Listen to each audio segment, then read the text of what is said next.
এসো মদিনার ইসলাম শিখি, কুরআন ও সহিহ সুন্নাহের পথে জীবন গড়াই হোক আমাদের অঙ্গীকার।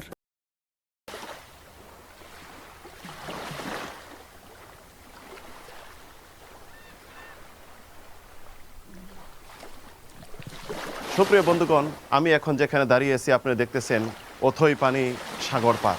এই যে সাগরে পানি রয়েছে অজস্র, যেটির কোনো পরিমাপ করা আমাদের পক্ষে সম্ভব নয়। আল্লাহ রাব্বুল আলামিন এই সাগর সম্পর্কে বলেছেন, قل لو كان البحر مدادا لكلمات ربي لنفد البحر قبل أن تنفد كلمات ربي لنفد البحر قبل أن تنفد كلمات ربي ولو جئنا بمثله مددا।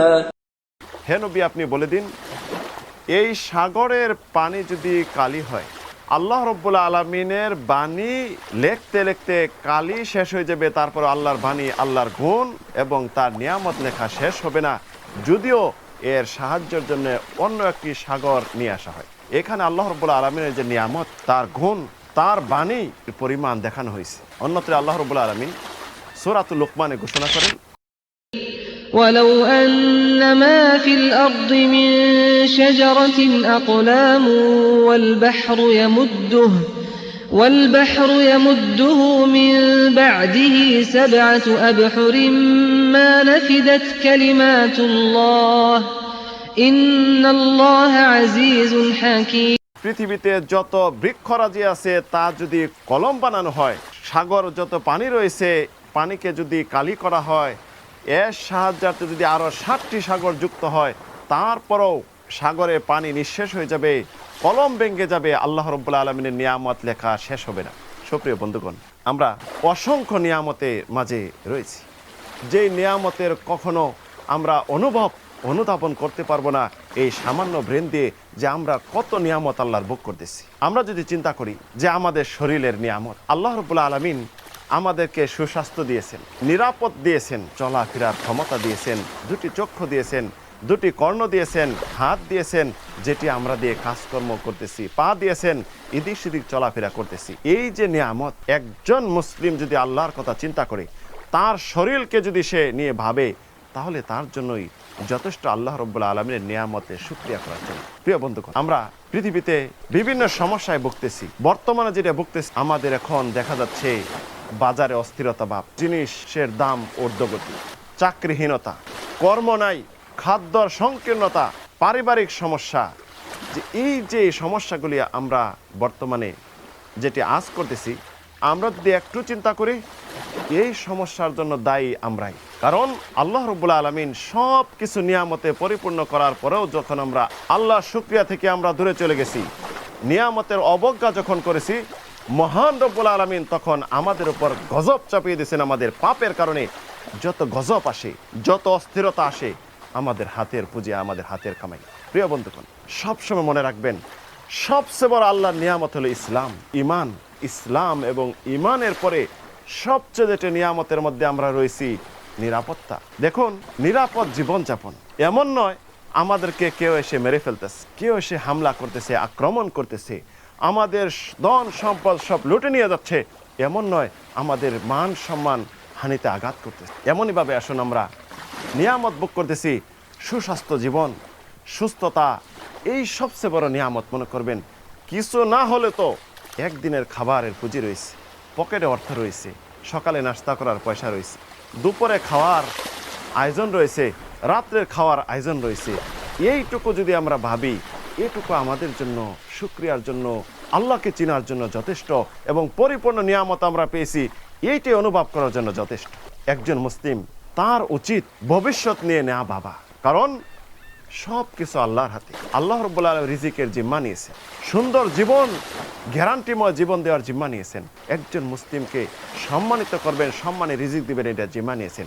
তারপরে কেন আমরা ভাবি? ঠিকই ভাবি, কিন্তু শেষ পর্যন্ত এই ফল হয় উল্টো, আসল ফল হয় না। রাসূল সাল্লাল্লাহু আলাইহি সাল্লামের হাদিসের দিকে ফিরে যাই, যে হাদিসটি ইমাম তিরমিজি বর্ণনা করেছেন, মান আসবাহা মিনকুম আমিনান ফি সিরবিহি, যে তোমাদের মধ্যে কেউ যদি একটি দিন অতিবাহিত করলো তার বাসস্থানে নিরাপদে, কেউ তাকে আক্রমণ করলো না, তার ধন সম্পদ লুটে নিয়ে গেল না, কেউ তার সম্মান নষ্ট করলো না, মুআফান ফি জাসাদি, শারীরিকভাবে সে সুস্থ জীবনযাপন করলো, ইনদাহু কুতু ইয়াউমিহি, তার নিকট রয়েছে যে খাদ্য, সকালে নাস্তা খেতে পারবে, দুপুরে খেতে পারবে, রাত্রে খেতে পারবে, ফাকাআন্নামা হিজাত লাহু দুনিয়া বিহাযাফিরিহা, তাকে যেন আল্লাহ রাব্বুল আলামিন পৃথিবীর সব কিছু দিয়ে দিলেন। সুবহানাল্লাহ।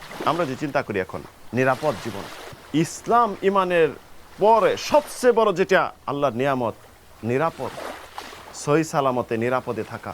একটু যদি আমরা চিন্তা করি বর্তমানে বিশ্বে, বহির্বিশ্বে যদি চিন্তা করি, যুদ্ধ বিগ্রহ দেশের কথা যে চিন্তা করি, ফিলিস্তিনের কথা যে চিন্তা করি, আরকান রোহিঙ্গাদের কথা চিন্তা করি, ইরাক সিরিয়ার দিকে যে চিন্তা করি, তাহলে তাদের পরিস্থিতি দেখুন। পূর্বে যদি আমরা চেচনিয়া, বসনিয়ার দিকে চিন্তা করি, শিশানের দিকে চিন্তা করি, তাহলে হতবাক হয়ে যাব, অস্থির হয়ে যাব, তারা কিভাবে আছে আর আমরা কিভাবে রয়েছি। রাত্রিতে ঘুমাতে পারতেছে না, রাত দিন তাদের সমান ভয়ভীতি সব সময় লেগে আছে তাদের মাঝে, কখন বুলেটের আঘাতে সবকিছু তছনছ হয়ে যায়, তাদের রূহ যেন হাতের মধ্যে কখন কে ছিনিয়ে নেয়। প্রিয় বন্ধুগণ, সুন্দর জীবনযাপন আল্লাহ দিয়েছেন, আলহামদুলিল্লাহ। এই যে নিরাপদ দিয়েছেন, নামাজ সঠিকভাবে পড়তে পারতেছি, মসজিদের দিকে নিরাপদে যেতে পারতেছি, ওই সমস্ত দেশের লোক নামাজ তো দূরের কথা, মসজিদে যাওয়ার দূরের কথা, ঘরের ভিতরে তালাবদ্ধ অবস্থায় থেকেও শান্তি নেই, আল্লাহর ইবাদত করার সুযোগ পাচ্ছে না। দ্বিতীয় যদি আমরা চিন্তা করি শারীরিক সুস্থতা, আল্লাহ রাব্বুল আলামিন যাদের শরীরকে নির্যাস করে দিয়েছেন, যে উমুকের কি হয়েছে, প্যারালাইসিস, সব অচল, নড়াচড়া করতে পারতেছে না, সব কিছু বিকলীন হয়ে যাওয়া, এই থেকে আল্লাহ মুক্ত রেখেছেন, সুন্দর জীবনযাপন করতেছি, আলহামদুলিল্লাহ। তৃতীয় আসুন যে আমরা যদি চিন্তা করি, খাদ্য অনেক রয়েছে, একদিনের তো দূরের কথা, এক বেলার খাবার জুটতেছে না। যুদ্ধ বিগ্রহের দেশে ভাত, চাল, গোশত, মাছের তো দূরের কথা, সাধারণ কীট পতঙ্গ খাওয়ার সুযোগ হচ্ছে না। আমরা তো সব দিক দিয়ে পরিপূর্ণ নিয়ামতে রয়েছি। এই যে একটি সুস্বাস্থ্য যদি আমরা চিন্তা করি, দেখুন রাসূল সাল্লাল্লাহু আলাইহি সাল্লাম বলেছেন, নি'মাতানি মাগবুনুন ফীহিমা কাসীরুম মিনান নাস, আস-সিহাতু ওয়াল ফিরাক, যে দুইটি নিয়ামত অসংখ্য মানুষ অবজ্ঞা করতেছে, সেটি হলো সুস্বাস্থ্যতা এবং অবসরতা। সুস্বাস্থ্যর জীবনযাপন করার পরেও আমরা এটা নিয়ামত মনে করতেছি না। অন্যত্র রাসূল সাল্লাল্লাহু আলাইহি সাল্লাম বলেছেন, ইগতানিম খামসান ক্বাবলা আন খামসিন, যে তোমরা 5টি জিনিস আসার পূর্বে 5টি জিনিসকে আল্লাহর নিয়ামত মনে করো। তার মধ্যে একটি বলছেন সিহহাতুকা ক্বাবলা সাকামি, যে অসুস্থ আসার পূর্বেই সুস্থতাকে আল্লাহর নিয়ামত মনে করো। প্রিয় বন্ধুগণ, আমরা সারা দিন জীবনযাপন করতেছি, চলাফেরা করতেছি, হাত দিয়ে স্পর্শ করে আল্লাহর নিয়ামতকে আমরা ধরতেছি, চক্ষু দিয়ে আমরা আল্লাহর নিয়ামতকে দেখতেছি, দেখার পরেও 5 ওয়াক্ত নামাজকে আমরা ভুলে যাই। একবার শুধু আল্লাহ বলে আল্লাহর নিয়ামতের শুকরিয়া করে শুধু বলবো আলহামদুলিল্লাহ, এটা মুখ দিয়ে বের হয় না। আল্লাহর জন্য একটু সিজদা করবো শুকরিয়া স্বরূপ, এটা আমাদের ভাগ্য হয় না, সময় হয় না। এমনই ভাবে আমরা যদি মনে করি আল্লাহকে চিনবো, আল্লাহর নিয়ামত সম্পর্কে মুখে বলবো, আল্লাহ শুকরিয়া করব, সেটাও আমাদের মাঝে হয় না। অথচ একজন মুসলিমের উচিত কিছু না হলেও আল্লাহর নিয়ামতকে মনে মনে স্মরণ করা। আল্লাহ রাব্বুল আলামিন নিয়ামতের কথা বলেন, লা ইন শাকারতুম লা আযীদান্নাকুম ওয়া লা ইন কাফারতুম ইন্না আযাবি লাশাদীদ, যদি তোমরা আমার নিয়ামতকে শুকরিয়া করো তাহলে আমি তোমাদের জন্য আরো নিয়ামত বৃদ্ধি করে দিব, আর যদি তোমরা নিয়ামতের অবজ্ঞা করো, অস্বীকার করো, জেনে রাখো আমার শাস্তি কঠিন।